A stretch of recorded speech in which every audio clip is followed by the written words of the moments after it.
자, 사랑하는 열린문교회 성도 여러분, 지난밤도 주님 주신 은혜와 평강 가운데 단잠 주무셨습니까? 아침을 깨우는 말씀, 목요일 이 아침에 하나님께서 저와 여러분에게 주시는 말씀은 누가복음 9장 28절로 36절까지의 말씀입니다.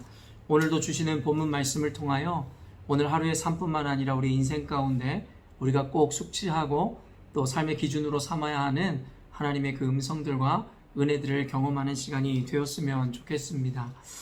오늘 본문에는 바로 그 예수님의 생애 가운데 이 5대 사건이라고 할 수 있는 그 주요 사건들 중에 두 번째인 이 변모의 사건을 기록하고 있는 말씀입니다. 어떤 이들이 이것을 변화산 사건이라고 이야기하기도 하는데요.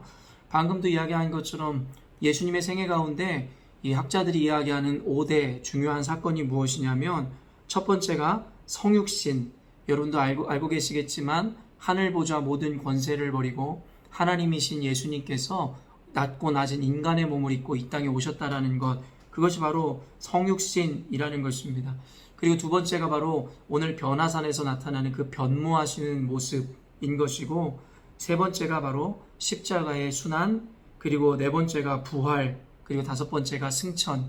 이 다섯 가지가 바로 예수 그리스도의 생애 가운데 가장 주요한 사건이라고 일컬어지는 다섯 가지의 사건인데요.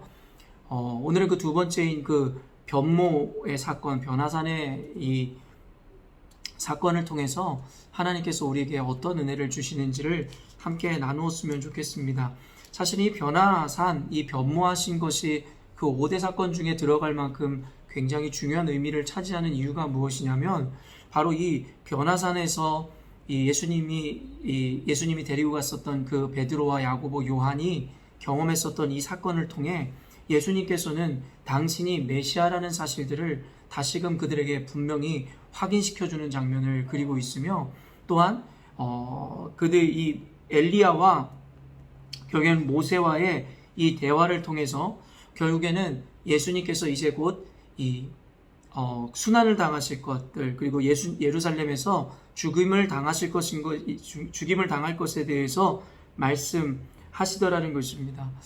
그러므로 말미암아 이 변화산 사건을 통해 당신의 메시아 되심과 그리고 이제 곧 순환을 당하여 죽임을 당할 것이라는 것에 대한 어떠한 다시금의 이 선언, 그리고 장차 오실 예수님, 그리고 우리가 가게 될 그 천국에서의 예수님의 모습, 그리고 그 영광이 어떠한지에 대해서도 우리들에게 또 보여주는 사건이기도 합니다. 그러면서도 마지막 말씀에서처럼 예수님께서는 그 영광에 참여하는 자가 되기 위하여 우리로 하여금 예수님의 말씀을 따라 순종해야 됨을 다시금 강조하고 있는 말씀이 바로 이 변화산에서의 사건입니다. 언젠가 한번 이 본문을 가지고 여러분에게 또 자세하게 설교하겠지만, 오늘 이 시간은 아침을 깨우는 말씀 묵상의 시간이기에 여러분 이 변화산 사건이 그만큼 신학적으로도 굉장히 중요한 의미를 갖고 있는 본문이다 정도만 일단은 이해하시면 좋을 것 같습니다. 여러분도 아시겠지만 이 사건이 일어나기 전에 그 배경을 여러분 아시죠? 어제 말씀에서도 나누었지만 지금까지 예수님을 추종하는 자들과 따르는 무리들, 그리고 심지어는 제자들까지도 예수님께서 오신 목적과 그리고 어떻게 그 일들을 이루실 건지에 대한 분명한 인식과 깨달음을 갖고 있지 못하였습니다. 저마다 자신들이 만들어낸 예수님의 이 기대, 그리고 앞으로 예수님께서 이루실 일들을 각자의 이 소원 아래, 자신들의 기대 아래 가두고 있었음을 우리가 모두 알고 있는 것이겠죠. 그래서 예수님께서는 마침내 당신이 어떠한 이 미래를 맞이하여야 하며, 그리고 당신께서 어떻게 그 구원의 그 은혜를 이루실 것인지에 대해서, 그 과정에 대해서, 그리고 그 십자가를 지고 따라야 하는 그 험난한 과정에 대해서 제자들에게 설명하는 장면들을 어제 우리가 함께 나누었습니다.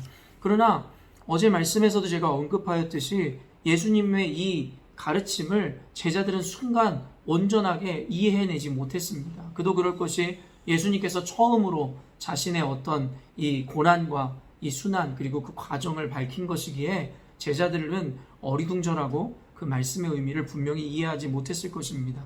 그러한 장면들은 그 이후의 말씀에서도 계속해서 나오게 되어지는데요. 예수님께서는 제자들에게 당신의 그 길을 가르치시고 또 십자가의 길을 가르치시기 위해서 결국에는 기도하시고 여러 과정을 통해서 끊임없이 제자들에게 그 이야기를 알려주셨어야만 했습니다. 사실은 오늘 이 본문이 등장하게 된 이 변화산 사건에 등장한 배경에도 그와 같은 제자들의 몰 이해가 있었음을 우리는 알 수 있습니다. 28절 보면 이 말씀을 하신 후 8일쯤 되어 예수께서 베드로와 요한과 야고보를 데리고 기도하시러 산에 올라가사. 여러분, 결국에는 예수님의 애제자라 불리우는 베드로, 요한, 야고보를 데리고 따로 산으로 올라가서 기도하시는 장면을 또한 그리고 있습니다. 어제 말씀에서도 처음에 예수님께서 기도하시다가 결국에 너희들은 나를 누구라 하느냐라고 묻는 장면을 통해서 예수님께서는 제자들에게 그 놀라운 가르침과 자신의 길을 가르치기 위해 기도함으로 나아갔음을 보았는데, 오늘 이 본문에서도 결국 예수님께서 그 제자들을 데리고 가서 기도하는 장면으로 오늘의 내용들이 진행되어지는 것을 우리가 보게 됩니다. 예수님께서도 사실은 제자들에게 자신의 길을 가르치고 그 순환당함과 죽임당할 것에 대해서 밝히는 것을 굉장히 고민하셨고, 그리고 제자들에게 온전히 알려주기 위해서 많은 기도와 그리고 많은 신경을 썼음을 우리가 알 수 있는 것이겠죠. 그런 것을 보면서 저는 개인적으로 예수를 따르는 것, 어떻게 보면은 예수를 믿는 자들에게 주어지는 그 구원과 은혜라는 것은 정해진 것이고 당연한 것이고 결국에는 우리가 받아 누려야 되는 어떤 미래일진데, 예수님께서 우리에게 중요하게 강조하시는 것은 사실은 당연히 주어질 그 구원과 어떤 결과론적인 것이 아니라 그 과정 가운데 우리가 이 고난의 길, 십자가의 길, 제자의 길을 살아가는 그 과정이 가장 중요하게 우리들에게 부각시키시고 강조하는 내용은 아닌가 싶습니다. 그러므로 결국엔 우리가 그렇게 원하고 바라는 그 구원과 영원한 나라의 소망도 결국엔 우리가 십자가의 길, 제자의 길, 거룩한 길을 걷지 않으면 우리에게는 무관한 이름을 성경에서는 분명히 밝히고 있음을 우리는 알아야 할 것입니다. 그렇기 때문에 이 영상을 보는 사랑하는 성도 여러분, 성경에서는 누누이 재차 예수님의 강조를 통해서 우리들에게 보여주고 있듯이 결국에는 예수님을 따르는 길, 예수님의 제자로서의 이 삶을 살아가는 것이 궁극적으로 그리스도인들에게 강조되어지고 성경에서 분명히 밝히고 있는 내용임을 분명히 인지하여야 할 것입니다. 그렇기 때문에 요 근래 계속 여러분에게 강조하지만 기존에 우리가 알아왔고 또 우리가 소망해 오던 신앙생활이라는 그 모양과 그 상식이라는 것을 우리가 다시금 성경적으로 예수님의 말씀을 근거로 재수정해야 되는 때가 왔다라는 생각을 하게 되는 것이죠. 결국에는 예수님께서 베드로와 야고보와 요한을 특별히 데리고 가신 이유는 무엇이었을까요? 여러분도 잘 아시겠지만 예수님의 애제자라 불렸던 이들은 결국엔 초대교회의 리더들이었고 결국에는 본을 보여야 되는 자들이었습니다. 그렇기 때문에 12제자 중에서도 이 3명에게 예수님께서는 분명하게 당신께서 당하시게 될 미래, 순환과 죽음에 대해서 그리고 장차 올 영광에 대해서 알려줄 필요가 있었습니다. 아시겠지만 베드로는 초대교회에서 유대인의 사도라 불리며 가장 영향력을 끼치는 리더 중에 한 명이었음을 우리는 부정할 수 없을 것입니다. 그리고 사도 요한은 어떤 자였습니까? 끝까지 모두가 순교하는 과정 가운데서도 살아남아 결국에는 예수님이 재림하셔서 이루실 그 나라 요한계시록을 통해서 모든 것들을 교회와 그리고 그리스도인들에게 전하는 사명자로서 그 마무리를 해야 되는 사명을 감당했던 자였으며, 또 야고보는 어떤 자였습니까? 제자들 중에 첫 번째 순교자가 되었던 것이 바로 이 야고보였습니다. 그러므로 이 3명에게는 특별하게 주어진 부르심이 있었기에 예수님은 이들에게는 적어도 더 분명하게 예수님이 오신 이유와 걸어가시는 그 길, 그리고 그것의 의미, 그리고 장차 올 영광에 대해서 분명히 밝히 알리셨어야 할 필요가 있었다라는 것입니다. 그러면서 31절 보면 영광 중에 나타나서 장차 예수께서 예루살렘에서 별세하실 것을 말할세, 결국엔 모세와 엘리야가 등장하게 되고 예수님과 함께 대화하는 장면을 그리고 있는데요. 결국에는 곧 예루살렘에서 별세하실 것들을 이야기하시므로 제자들에게 이제는 예수님께서 말씀하셨던 것이 얼마나 분명하고 명확한 것인지에 대해서 드러내는 장면을 보여주고 있다는 것입니다. 아까도 이야기했지만 이 변화산 사건이 중요한 의미를 갖는 것은 당시까지만 해도 온전히 예수님의 오심과 그의 과정을, 그 길을 이해하지 못했던 제자들에게 분명하게 밝히는 사건인과 동시에 결국에는 이 예수님께서 죽으신 이후에 다시 부활하시고 장차 오심으로 어떠한 모양과 어떠한 형체로 영원한 나라 가운데 거하실지에 대해서 보여주는 장면이기도 하다라는 것입니다. 그러면서 35절 오늘 말씀 보면 구름 속에서 소리가 나서 이르되 이는 나의 아들 곧 택함을 받은 자니 너희는 그의 말을 들으라 하고, 아까도 얘기했지만 예수 그리스도의 메시아 되심과 그리고 그가 하는 말을 준행하여 지켜야 할 당위성과 필요성에 대해서 다시 한번 밝히는 것이고, 그의 말을 들으라. 예수님께서 하셨던 말이 무엇입니까? 바로 어제 말씀 가운데 누구든지 나를 따르려거든 자기를 부인하고 날마다 제 십자가를 지고 나를 따를 것이니라. 그리고 제 목숨을 얻고자 하면 잃을 것이고 잃고자 하는 자는 구원을, 생명을 얻게 된다라는 그 희생의 가치와 십자가의 도를 의미하는 것입니다. 그러므로 이 세 명의 제자들에게 예수님께서는 결국에는 내가 이곳에 온 것과 그리고 그 구원을 이루는 과정은 너희들의 기대와는 다르다는 것을 분명히 밝힌과 동시에 너희들은 내가 명령한 것을 지켜 행함으로 그 길을 걸어가야 될 것에 대해서 밝힙니다. 그러면서도 이들에게 이 사명을 감당하게 하기 위해서 장차 임하게 될 그 영광도 그들에게 보여주게 되더라는 것이죠. 그래서 32절부터 보면 베드로와 및 함께 있는 자들이 깊이 졸다가 온전히 깨어나 예수의 영광과 및 함께 선 두 사람을 보더니 두 사람이 떠날 때에 베드로가 예수께 여짜오되 주여 우리가 여기 있는 것이 좋사오니 우리가 초막셋을 질 때 하나는 주를 위하여 하나는 모세를 위하여 하나는 엘리야를 위하여 하사이다 하되 자기가 하는 말을 자기도 알지 못하더라. 결국에는 이 흰옷을 입고 광채가 나는 그런 용모로 변화되었던 예수님, 그와 함께하는 모세와 엘리야를 보며 그곳이 천국이고 하나님의 영광과 임재가 가득한 순간이었음을 알았던 제자들은 그곳에 머물기를 원하였다라는 것입니다. 아까도 얘기했지만 장차 오실 하나님 예수 그리스도께서 임하실 때에 주어질 영광을 표현하는 의미를 갖고 있다라고도 이야기했는데, 이는 흡사 베드로서와 히브리서에서 이야기하듯이 여러분 어때요? 고난과 역경과 어려움이 있을지라도 장차 올 하나님의 영광을 바라보고 기대함으로 당한 고난을 이겨내므로 배교하고 배도자의 자리에서 멀어지라 이야기했던 것과 일맥상통하더라는 것입니다. 그러므로 오늘 본문은 결국에는 예수님의 이 제자들 그 세 명에게 초대교회의 리더가 되고 순교자의 사명을 감당해야 되는 그들에게 결국에 너희가 가는 길이 옳은 것이고 내가 너희에게 가르친 길을 지켜 행하며, 그리고 그것은 단순히 너희들에게 절망과 패배와 멸망을 의미하는 것이 아니라 장차 영광 가운데 참여할 수 있음에 대해서 이야기하고 상징하는 내용을 오늘 본문에 담고 있음을 우리가 알아야 할 것이라는 것입니다. 그러면서 이 36절 마지막인데 소리가 그침에 오직 예수만 보이더라. 제자들이 잠잠하여 그 본 것을 무엇이든지 그때에는 아무에게도 이르지 아니하니라.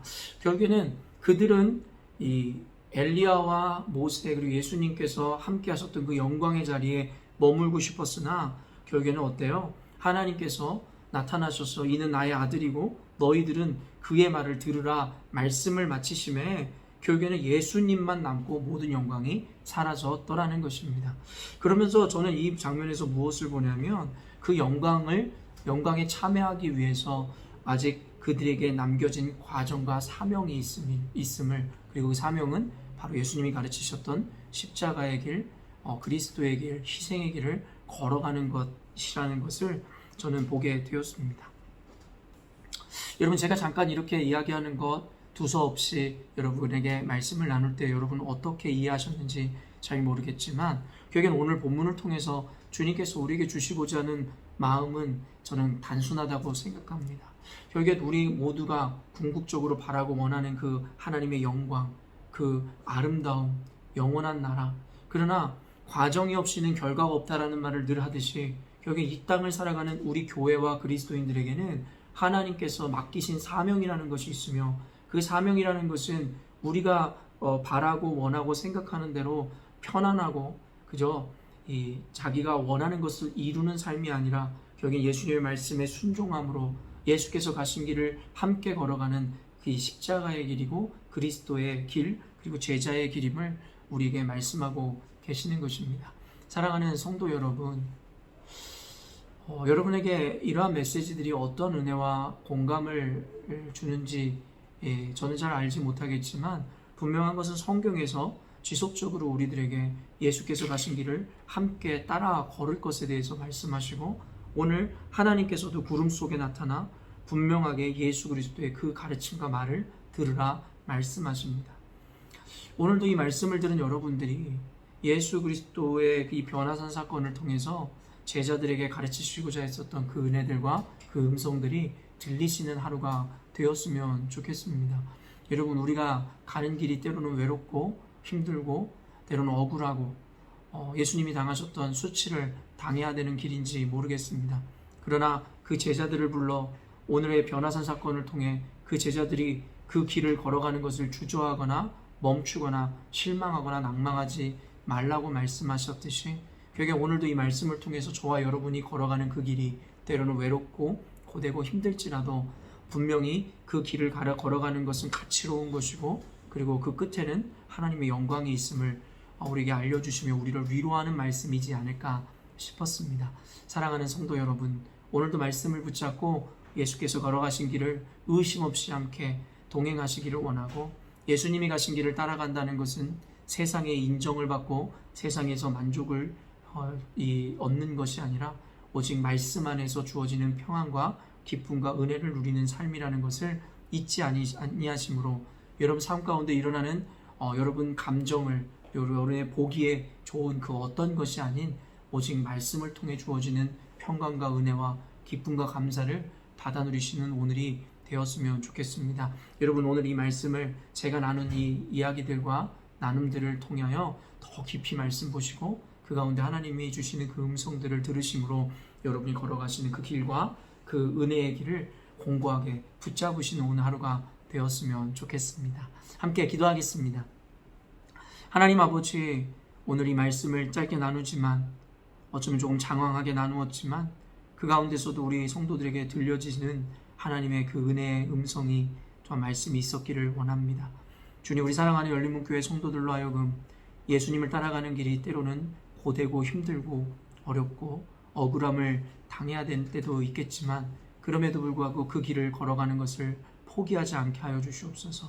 베드로서나 히브리서에서도 이야기하는 바와 같이 장차 우리에게 임할 그 영광과는 비교할 수조차도 없는 이 세상에서의 고난과 어려움, 결국에는 장차 임하실 하나님의 영광을 바라보므로 오늘도 우리가 당하게 되어지는 고난과 어려움과 역경 가운데서도 도리어 기쁨과 감사로 승리하는 삶을 살게 하여 주시옵소서. 그 어떤 것도 우리 성도들의 신앙을 마음을 흔들지 못하게 하시고 오직 인도하시는 성령 하나님의 도우심을 통하여 더욱더 믿음이 굳건해지고 온전히 세워지는 오늘 하루 되게 하여 주시옵소서.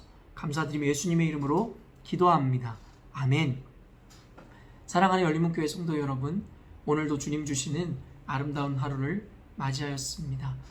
예수님을 믿는 자녀들답게 오늘도 거룩하고 흠없는 삶을 살기를 원하며 오직 예수께서 걸어가신 길을 따라가심으로 나의 만족이 아닌 오직 하나님의 영광을 위하여 자신의 삶을 기꺼이 드리는 하루가 되었으면 좋겠습니다. 아침을 깨우는 말씀은 내일 아침에 또 만나도록 하겠습니다.